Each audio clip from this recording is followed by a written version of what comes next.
नई टीम बनाने की थी दरकार, साथ ही में ढूंढना था एक नया कप्तान। तो इस वीडियो में हम बात करेंगे कि कितना सक्सेसफुल हुआ मेगा ऑक्शन में रॉयल चैलेंजर्स बैंगलोर का plan. What's going on everyone? Welcome back to my YouTube channel। और इस वीडियो में हम बात करने जा रहे हैं रॉयल चैलेंजर्स बैंगलोर के बारे में। मेगा ऑक्शन 2022 में काफी अच्छा मौका था रॉयल चैलेंजर्स बैंगलोर के पास एक ऐसी टीम बनाने का जो पहली बार ना सिर्फ आईपीएल ट्रॉफी जीते बल्कि आने वाले वक्त में पूरी तरीके से आईपीएल को डोमिनेट करे। And I am sorry to say उन्होंने इस मेगा ऑक्शन में इतना अच्छा काम नहीं किया जितना वो कर सकते थे। और इस वीडियो में हम यही बात करेंगे। सबसे पहले हम टीम के रिव्यूज देंगे और पता करेंगे कि किस तरीके से रॉयल चैलेंजर्स बैंगलोर की टीम इस साल काम करेगी, क्या उनकी स्ट्रेंथ है, क्या उनकी वीकनेस है, कहां पर उन्होंने गड़बड़ की और क्या बेहतर कर सकते थे। उसके बाद हम प्लेइंग 11 की भी बात करेंगे, टीम की प्रॉब्लम्स के बारे में भी बात करेंगे और उसके साथ साथ फाइनल वर्डिक्ट में मैं आपको बताऊंगा कि मैं 10 में से कितने नंबर आरसीबी को दूंगा। आपकी स्क्रीन पर इस वक्त वीडियो शीट आ रही होगी, तो अगर आप वीडियो के किसी स्पेसिफिक पार्ट को देखना चाहते हो तो आप वीडियो शीट के हिसाब से उस मिनट पे स्किप कर दो। लेकिन अगर आप रॉयल चैलेंजर्स बैंगलोर के फैन हैं तो आई विल अर्ज यू कि आप ये पूरी वीडियो देखें और अंत में अपना ओपिनियन जरूर दें कि आप 10 में से कितने नंबर देते हैं रॉयल चैलेंजर्स बैंगलोर को फॉर द मेगा ऑक्शन। लेकिन सबसे पहले आपको क्या करना है, अगर आपने अभी तक चैनल को सब्सक्राइब नहीं किया है फटाफट से चैनल को सब्सक्राइब करिए, साथ ही में नोटिफिकेशन की घंटी बजाइए। इस चैनल पर आपको हर टीम का रिव्यूज, प्रीव्यूज, एनालिसिस मिलने वाला है। कल हमने केकेआर के बारे में एनालिसिस किया था, अगर आपने वो वीडियो नहीं देखी आई बटन पर जाकर के क्लिक करो, वो वीडियो भी जरूर देखो, वहां पर भी अपने ओपिनियन दो और चैनल को प्लीज सब्सक्राइब करिए, साथ ही में नोटिफिकेशन की घंटी बजाइए। सोशल मीडिया के और प्लेटफॉर्म पर भी मुझे फॉलो आप कर सकते हो। आप अगर कुछ और जानना चाहते हो, कोई आपके सवाल है या और मेरी एनालिसिस देखना चाहते हो, अपडेट रहना चाहते हो, the link is in the description box below. और अब बिना देर किए इस वीडियो को स्टार्ट करते हैं।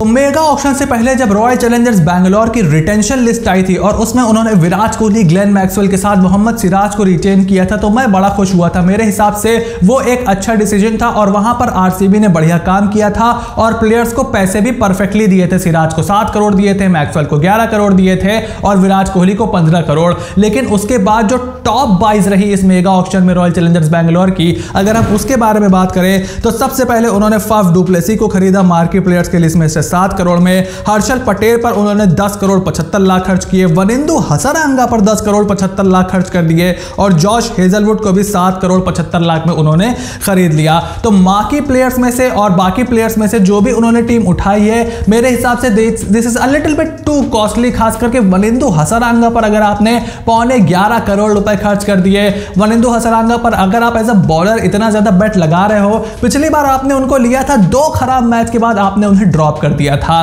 क्या उसके पीछे सोच थी। और मुझे लगता है वनिंदु हसरंगा के साथ आरसीबी फंस गई। आरसीबी का प्लान नहीं था उनको खरीदने का, लेकिन जब वहां पर हादसा हुआ, हमारे जो ऑक्शनियर थे ह्यू एडमिडीज, जब वो गिर गए, उनको बेहोशी आ गई चारों शर्मा के आने के बाद, ऑक्शन दोबारा शुरू हुआ, तब आरसीबी को तुरंत ही वनिंदु हसरंगा मिल गए और वहां पर वो खुश नहीं थे। उनके चेहरे से पता चल रहा था कि ये प्लान थोड़ा ऊपर नीचे हो गया है। उन्होंने जरूरत से ज्यादा मेरे हिसाब से 4 से 5 करोड़ रुपए एक्स्ट्रा वहां पर फंसा दिए। वो सोच करके आए थे कि हर्षल पटेल को तो उन्होंने खरीदना ही खरीदना है, लेकिन इस बार यूएई के स्लो विकेट्स पे या चेन्नई के स्लो विकेट्स पे आईपीएल नहीं होगा, आईपीएल होगा महाराष्ट्र में। तो शुरुआत में क्या हर्षल पटेल की वो स्लोअर बॉलिंग मुंबई में असर करेगी? I have my doubts. याद करिए मुंबई का वो मैच, रविंद्र जडेजा, हर्षल पटेल 5 छक्के, कुछ याद आया? तो हर्षल पटेल को मैं as an all and all death bowler नहीं गिनता हूं, लेकिन हां इस वक्त वो फॉर्म में है और साथ में बैटिंग भी करके दे सकते हैं और मुझे लगता है कि इस सीजन उनकी बल्लेबाजी का भी ज्यादा इस्तेमाल किया जाएगा। अब अगर आरसीबी की फुल स्क्वाड की बात करें तो बैट्समैन में आपके पास Virat Kohli, Faf du Plessis, Dinesh Karthik, Anuj Rawat, New Zealand से फिन एलन, सुयश प्रभुदेसाई और लवनीत सिसोदिया हैं। वहीं ऑलराउंडर्स में Glenn Maxwell, Harshal Patel, Wanindu Hasaranga, Shahbaz Ahmed, Mahipal Lomror, Sherfane Rutherford from West Indies और इंग्लैंड के डेविड विली हैं। और बॉलिंग लाइनअप में Mohammed Siraj, Josh Hazlewood, Jason Behrendorff, Akashdeep, Chama Milind, Ashneer Gautam, Karn Sharma और सिद्धार्थ कौल हैं। अब इस टीम में 3 मेन प्रॉब्लम है। पहली प्रॉब्लम है आपकी lack of finisher. AB de Villiers के जाने के बाद आपकी टीम में एक लैक ऑफ फिनिशिंग की प्रॉब्लम शुरू हो गई है। एबी डिविलियर्स जब तक टीम में थे तो वो मिडिल ऑर्डर और फिनिशर की जिम्मेदारी संभालते थे, लेकिन अब आपने जरूरत से ज्यादा यहां पर दाव लगा दिया है ग्लेन मैक्सवेल पर। अब ग्लेन मैक्सवेल का 10 साल में एक सीजन अच्छा जाता है, अगर इस साल उनका सीजन खराब हो गया तो आरसीबी को लेने के देने पड़ जाएंगे। फाफ डु प्लेसी किस तरीके का परफॉर्मेंस करते हैं, मेरे हिसाब से वो अच्छा ही खेलेंगे, लेकिन आपको उनकी परफॉर्मेंस देखनी पड़ेगी। और विराट कोहली की performances specially in the IPL पिछले कई सालों से उस लेवल पे नहीं है जिस लेवल पे कभी हुआ करती थी। और अब तो उनकी कप्तानी भी जा चुकी है। अभी उनका मेंटल, किस तरीके से उनका मेंटल पीस है वो भी देखना पड़ेगा, किस तरीके की उनकी फॉर्म है और किस तरीके की उनकी फिटनेस है, क्योंकि अब धीरे धीरे जैसे जैसे एज बढ़ रही है विराट कोहली के साथ फिटनेस इश्यूज भी आ रहे हैं, खास करके इन द बायो बबल। और उसके बाद आपकी जो मिडिल ऑर्डर है, आपने दाव लगाया है महिपाल लोमरोर पे, अनुज रावत आपके पास हैं, शाहबाज अहमद को आपने खरीदा है, तो आपके पास प्रूवन टेस्टेड फिनिशर नहीं है। इस मेगा ऑक्शन में आपके पास धड़ल्ले से ऑप्शंस है, लेकिन आपने एक प्लेयर पे भी बोली नहीं लगाई। 11.25 करोड़ आपने वनिंदु हसरंगा पर वहां पर फंसा दिए। अगर आप वहां पर चाहते तो आप टिम डेविड को ले सकते थे, जिनको आपने पिछले साल बुलाया था, उनको मुंबई इंडियंस ले गई। उसके बाद आपके पास रेसिवेंडर डुसेन का भी ऑप्शन था, जो आप मिडिल ऑर्डर में उनको खिला सकते थे। टॉप ऑर्डर में आपने फफ डुप्लेसी को लिया है और विराट कोहली को लिया है। तकरीबन दोनों एक ही तरीके के प्लेयर हैं। नंबर 3 पर आप अनुज रावत पे शायद दाव लगा रहे हो, या ग्लेन मैक्सवेल को आपको खिलाना पड़ेगा। तो बहुत ज्यादा यंगस्टर्स और बहुत ही एक तरीके के प्लेयर हैं, प्रॉपर लेफ्ट हैंडर भी आपकी टीम में नहीं है। अब आपके पास शर्फेन रदरफोर्ड हैं और उनको आपको प्लेइंग 11 में फिट करना पड़ेगा, लेकिन सवाल यह है कि प्लेइंग 11 में आप उन्हें फिट कैसे करोगे। आपके पास ग्लेन मैक्सवेल है, जिनको आपने खिलाना ही खिलाना है। जॉश हेजलवुड, जेसन बेरेडॉर्फ में से एक विदेशी तेज गेंदबाज सिराज के साथ खेलेगा ही खेलेगा। वनिंदु हसरंगा को खेलना ही खेलना है और फफ डुप्लेसी को मेरे हिसाब से आप कैप्टन बनाओगे तो 4 ओवरसीज प्लेयर्स आपके यहीं पर फंस गए।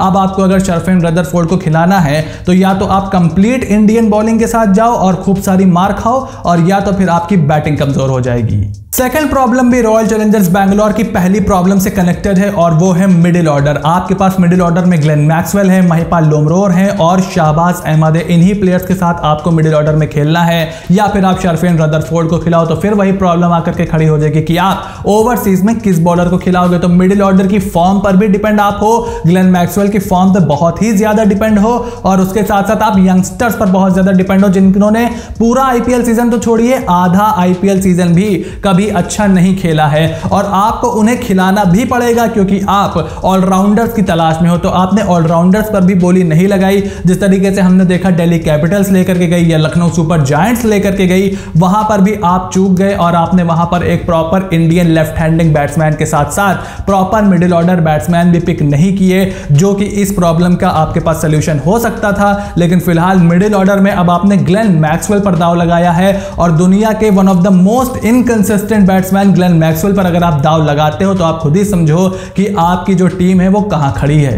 Third problem in the RCB squad is form. Virat Kohli की फॉर्म पर तो सवाल लगा ही हुआ है। पिछले 1.5-2 साल से विराट कोहली बिल्कुल भी रन नहीं बना रहे हैं और टॉप ऑर्डर में ही विराट कोहली को खेलना है। उसके अलावा क्या ग्लेन मैक्सवेल उसी फॉर्म के साथ आएंगे? क्या टीमें उनके लिए वेल प्रिपेयर्ड होकर नहीं आएंगी?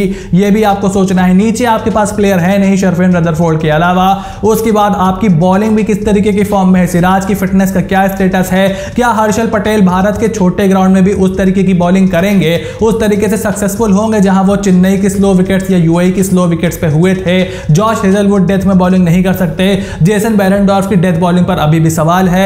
सिद्धार्थ कौल जो एक समय इंडिया खेल गए थे, इंडियन प्रोस्पेक्ट थे, ये माना जाता था कि एक टाइम पे one of the best limited overs bowlers बनेंगे, उनकी फॉर्म भी जा चुकी है। तो form is a big issue, very very big issue in the royal Challengers Bangalore squad, खास करके विराट कोहली की फॉर्म। लेकिन मेरा यह मानना है कि अगर आरसीबी की 100 प्रॉब्लम है और विराट कोहली ताबड़तोड़ फॉर्म में आते हैं तो 100 में से 99 प्रॉब्लम आरसीबी की वहीं खत्म हो जाएगी और एकदम ही से डेंजरस स्क्वाड लगने लगेगी। लेकिन विराट के 71वें शतक का इंतजार करते करते अरसा बीत गया, अभी तक उनकी फॉर्म नहीं आई है। तो आप फफ डुप्लेसी पर बहुत ही ज्यादा डिपेंड हो अपनी बैटिंग को कैरी करने के लिए। उसके बाद आप ग्लेन मैक्सवेल पर डिपेंड हो। मैं तो ग्लेन मैक्सवेल को इतना ज्यादा काउंट नहीं करता हूं। अगर वो अच्छी परफॉर्मेंस करते हैं तो अच्छी बात है, नहीं करते तो आपके पास ऐसा कोई बैकअप होना चाहिए, जैसे आपके पास पिछले साल डिविलियर्स थे, लेकिन इस साल आपने वो नहीं किया। तो इस वजह से आपकी फॉर्म पर बहुत ही बड़ा सवाल है और विराट कोहली की फॉर्म सबसे बड़ी चिंता की बात है। अब अगर रॉयल चैलेंजर्स की प्लेइंग 11 की बात करें तो मैं फफ डुप्लेसी और विराट कोहली के साथ ओपन करूंगा। नंबर 3 पर अनुज रावत खेलेंगे क्योंकि आपने उनको 3 करोड़ में खरीदा है तो आप उनको खिलाओगे ही खिलाओगे। 4 पे ग्लेन मैक्सवेल, 5 पे महिपाल लोमरोर, 6 पे ऑलराउंडर शाहबाज अहमद, 7 पे आप खेलोगे दिनेश कार्तिक के साथ, 8 पर आप खेलोगे वनिंदु हसरंगा, 9 पर हर्षल पटेल, 10 पर जेसन बेरेंडॉर्फ और जॉश हेजलवुड में से कोई एक, और 11 पर मोहम्मद सिराज। अब अगर आपको इस टीम में शर्फेन रदरफोर्ड को फिट करना है तो आपको हेजलवुड और बेरेंडॉर्फ दोनों को बाहर बिठाना होगा, सिद्धार्थ कौल को यहां पर लेकर आना होगा और शाहबाज और महिपाल में से किसी एक को ड्रॉप करके आप वहां पर रदरफोर्ड खिला सकते हो। आपके पास कर्ण शर्मा का भी ऑप्शन है वनिंदु हसरंगा की जगह। अगर आप हसरंगा को ड्रॉप करते हो, कर्ण शर्मा को लेकर के आते हो, तो भी आप लोमरोर की जगह रदरफोर्ड को खिला सकते हो। लेकिन जब आपने 11.25 करोड़ रुपए लुटाए हैं अगर किसी प्लेयर पे, तो मैं ये मान के चल रहा हूं कि आप उसको प्लेइंग 11 में जरूर खिलाओगे। तो प्लेइंग 11 यहां पे फर्स्ट प्लेइंग 11 तैयार हो रही है, लेकिन अगर आप मिडिल ऑर्डर देखोगे तो आपको इतना ज्यादा कॉन्फिडेंस इस टीम पर नहीं आएगा और मेरे हिसाब से मिडिल ऑर्डर इस टीम की सबसे बड़ी परेशानी है। अब लास्ट में अगर इस टीम के फाइनल वर्डिक्ट की बात करें तो मेरे हिसाब से बहुत ही सुनहरा मौका था, क्योंकि ना सिर्फ आपके पास एक अच्छा पर्स अवेलेबल था बल्कि खिलाड़ियों का पूल भी अवेलेबल था। Rajasthan Royals, Lucknow Super Giants, Punjab Kings, इन टीमों ने बाजी मार ली। मुंबई इंडियंस 5 आईपीएल ट्रॉफी पहले ही जीत चुकी है, तो वो थोड़ा सा सेटबैक यहां पर बर्दाश्त भी कर सकते हैं, तो उन्होंने आर्चर और बुमराह वैसी जोड़ी बना दी। लेकिन आपके पास एक सुनहरा मौका था, आप यहां पर ट्रेंट बोल्ट को अगर आप चाहते तो उठा सकते थे। जॉर्ज हेजलवुड की जगह मार्की प्लेयर्स की लिस्ट में से ही आप उठा सकते थे। अगर आपने कीपर चाहिए था तो आप क्विंटन डीकॉक की तरफ जा सकते थे, वो भी आपकी परेशानी यहां पर हो रही है। अगर आप जॉनी बेयरस्टो को उठाते तो वो टॉप ऑर्डर से लेकर के मिडिल ऑर्डर में बैटिंग कर सकते थे।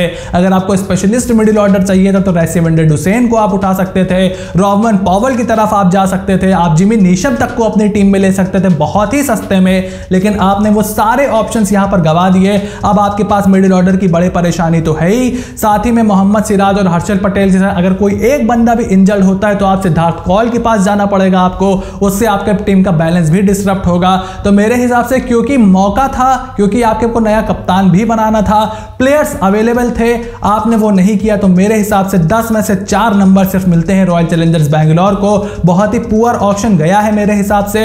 हालांकि अगर विराट कोहली और फफ डुप्लेसी की जोड़ी ऊपर से चलती है और हसरंगा को जिस काम के लिए पिक किया गया है वो काम अगर वो करते हैं with the compliments of Siraj and Harshal Patel, तो टीम अभी भी अच्छा कर सकती है। और आईपीएल क्रिकेट है, किसी एक प्लेयर का फॉर्म, किसी एक प्लेयर की सेंचुरी पूरा का पूरा टूर्नामेंट चेंज कर सकती है। लेकिन फिलहाल ऑक्शन की अगर बात करें तो बहुत ही पुअर ऑक्शन गया है और इस समय आप विराट कोहली को भी दोष नहीं दे सकते क्योंकि अब वो कैप्टन नहीं है। हालांकि मैंने ये वीडियो पहले बनाई थी काफी पहले जब विराट की टेस्ट कैप्टनसी भी नहीं गई थी, जिसमें मैंने बताया था कि विराट कोहली को एक बार फिर से रीइंस्टेट कर देना चाहिए as a Royal Challengers Bangalore captain. वो वीडियो अगर आपने नहीं देखी तो आप नीचे डिस्क्रिप्शन बॉक्स में जाकर के उस लिंक पे क्लिक करके देख सकते हो। अब इस पूरे मामले में आपका क्या ओपिनियन है? Make sure to write it in the comment section down below कि रॉयल चैलेंजर्स बैंगलोर को आप 10 में से कितने नंबर देते हैं और कहां पर रॉयल चैलेंजर्स बैंगलोर ने गड़बड़ की, और आपके हिसाब से आरसीबी की पहली प्लेइंग 11 क्या होनी चाहिए। If you like the video make sure to hit the subscribe button and press the bell notification, और अपने ओपिनियन कमेंट बॉक्स में लिखते रहिए। आने वाले वक्त में और टीम के भी एनालिसिस और रिव्यूज आने वाले हैं। आप किस टीम का रिव्यू सबसे पहले देखना चाहते हैं कमेंट बॉक्स में फटाफट से लिख करके बताइए। वीडियो पसंद आई हो तो लाइक करिए, सब्सक्राइब करिए, and I'll see you soon in the next video.